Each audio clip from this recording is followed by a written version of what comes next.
to him being in charge of the governors and in charge of such a big state, will the president talk to him about these accusations from Democrats in the New York legislature that Cuomo misled the public about deaths in nursing homes throughout the pandemic?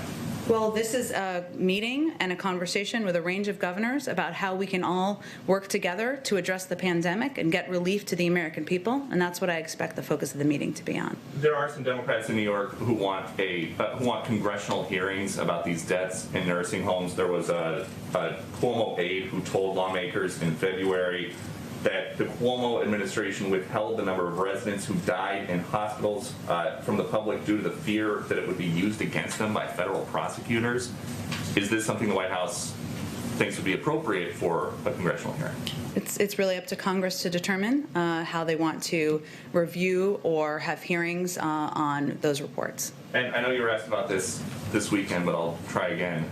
Does President Biden still think Andrew Cuomo is the gold standard for COVID leadership and that he's doing a hell of a job, which he has said about him? Well, first of all, I think, to be fair, let's put all of the comments in context, which sometimes is missing from these conversations we have in here or during interviews.